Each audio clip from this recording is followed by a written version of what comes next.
Hello, you're kicking off the Wednesday's edition of Qpvn English News Bulletin. You're with me, Linh Chi, and the headlines. Preparation for second Vietnam-Cambodia border defense venture exchange inspected. Vietnam and Laos enhance border development cooperation. Water lily season in lands of heritage. Continuing the agenda of the 10th session of the 15th National Assembly on November the 11th, the National Assembly discussed several important draft laws. Party General Secretary To Lam attended the event, where was judged by National Assembly Chairman Chen Thing-min.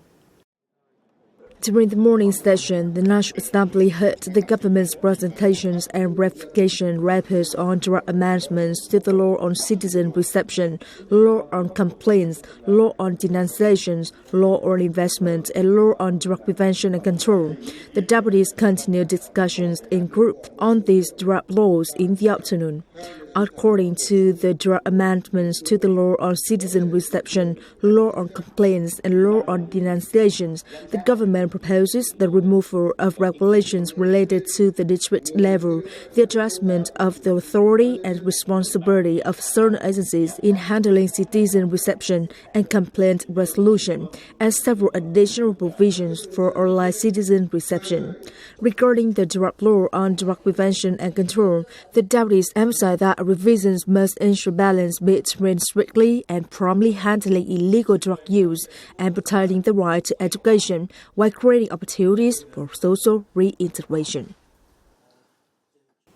Leading up to the second Vietnam-Cambodia border defense venture exchange on November the 11th, Senior Lieutenant General Nguyễn Trường Thắng, the Minister of National Defense, inspected the preparation work at Division 5 under Military Reason 7.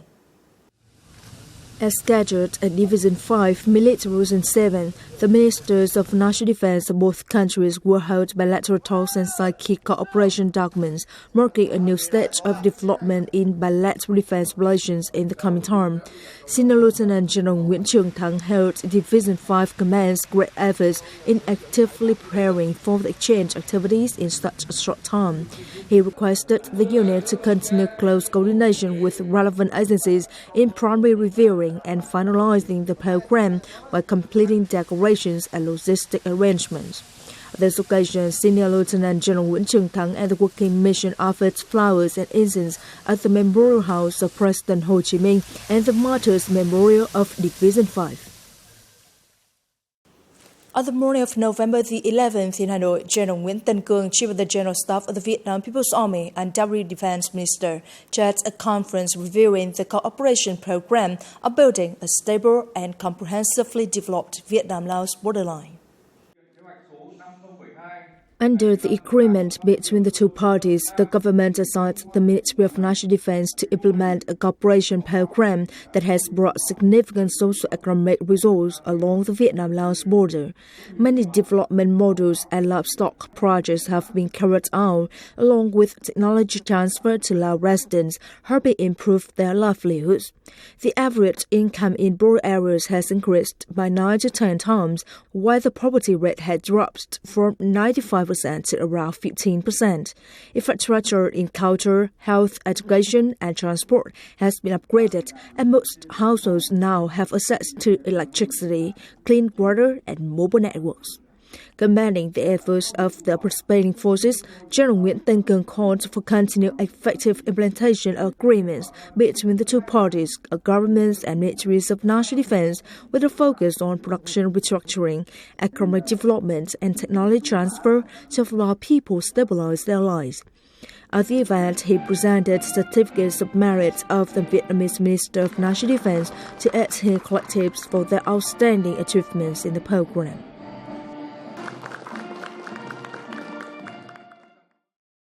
As part of its working trip to Laos on November the 11th, the Vietnamese government Special Working Committee delegation, led by Senior Lieutenant General Nguyễn Văn Gấu, Deputy Defense Minister, conducted a field survey at the Vietnam-Laos Combat Alliance Solidarity Monument in Southern Nha Province.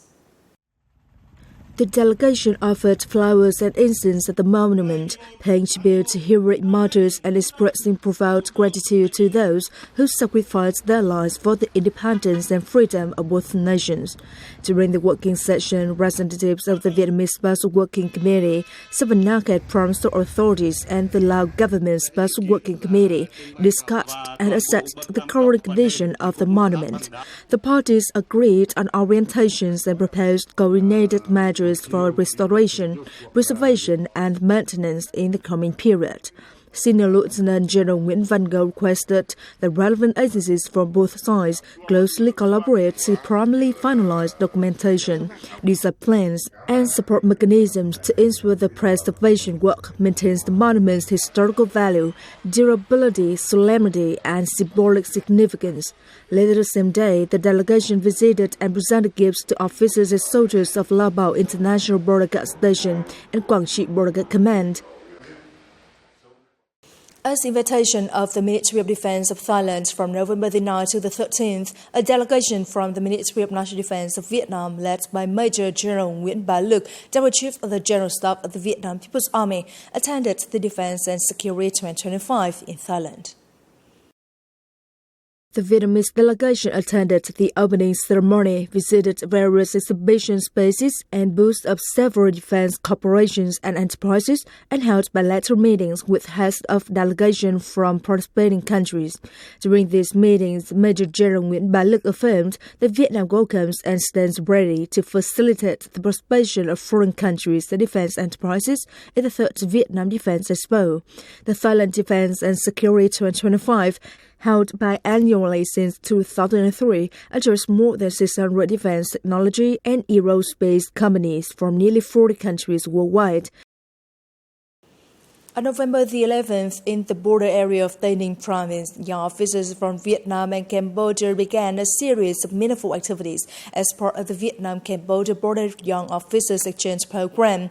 Among these, the legal education and dissemination section for officers and residents in the border area of both countries had helped strengthen mutual understanding and solidarity between young officers of both sides while raising their awareness of managing and protecting the shared border. For Captain Chua Sophic of the Royal Cambodian Armed Forces, participating in the exchange program is not only an impression of friendship, but also an opportunity to learn from experiences. Joining Vietnamese troops to deliver leaflets and materials that help local residents better understand about the country's borderline and markers has left a lasting impression on him. I think that is a great opportunity for me and my Vietnamese colleagues to learn from each other and to help spread the knowledge of the border defense laws so that officers, soldiers, and citizens of both countries can work together to protect and develop the common border area. The event helps me gain more knowledge about the border defense laws. Then I can comply with the laws properly. I share what I have learned with other women in my commune. In addition to exchange activities, over the years, the border protection forces of both countries have actively cooperated with local authorities to strengthen legal education for local people through various initiatives such as border guard loudspeakers. These initiatives have gradually enhanced public awareness of border defense laws and land border regulations of both sides. We focus more on the knowledge about the Vietnam-Cambodia border treaty. Through this legal dissemination session, local residents could know how to comply with the border regulations.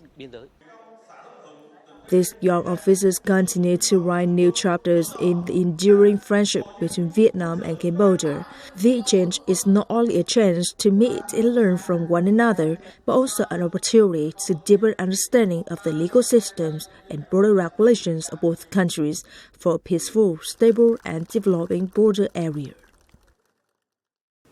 In the ongoing one-sided two-level command and staff exercise with field contents organized by Division 3 under Military Reason 1, leadership to high combat readiness and force maneuvering are key to the drill success. Each order requires swift, precise actions, while every movement showcases the initiative, courage, and determination of Division 3's officers and soldiers. At 5 a.m., Division 3 sounded the alarm to shift from normal to heightened combat readiness. Operations unfolded swiftly as forces moved to dispersal areas according to plan. The relevant units executed tasks in proper sequence with speed and coordination, focusing on enhancing troop mobility. During the process of training combat with regular drills, we placed great emphasis on physical conditioning and improving troop mobility. We organized heavy load marches over various terrains, paved roads, mountain climbs, and stream crossing, especially in complex terrain conditions.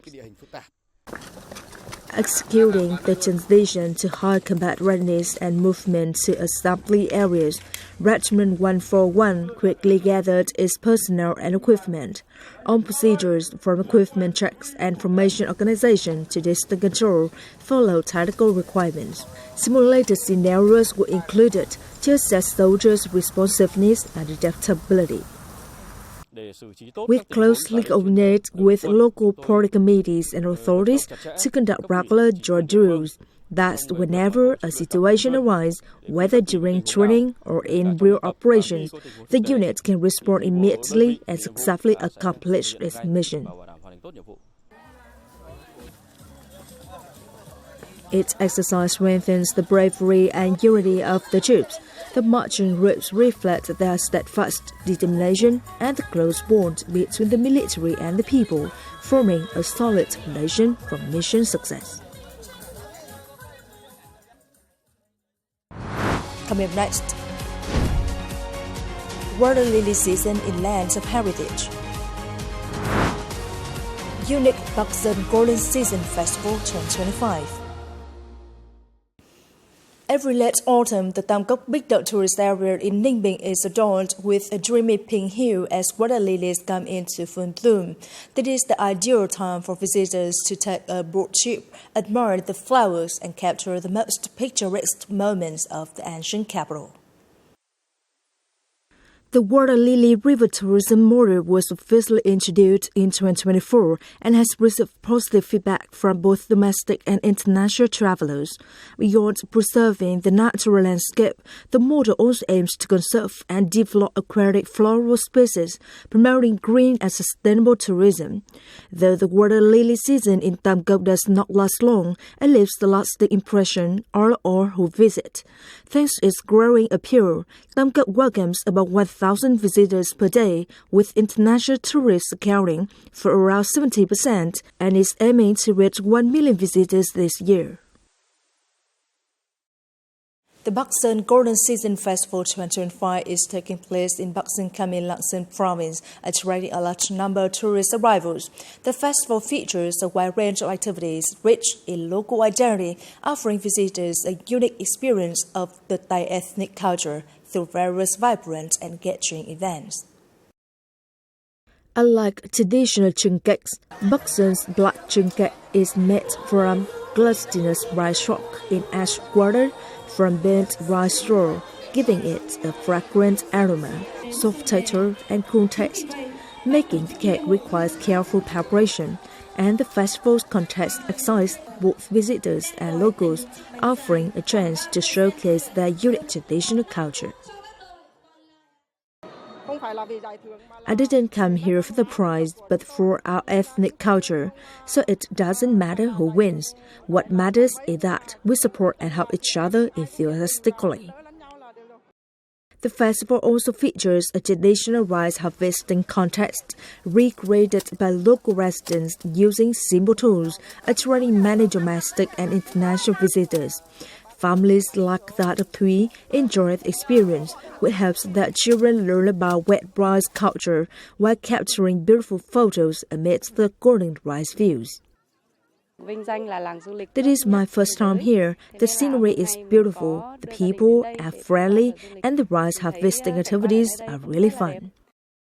The Buxton Golden Season Festival 2025 runs until November the 15th, featuring paragliding over Queensland's Golden Valley and a traditional rice pouring contest. The festival lets visitors experience local culture and helps the community promote tourism while preserving traditional heritage. It is the end of the election news bulletin today. We'll watch the news again at qpvn.vn. For now, goodbye and see you next time.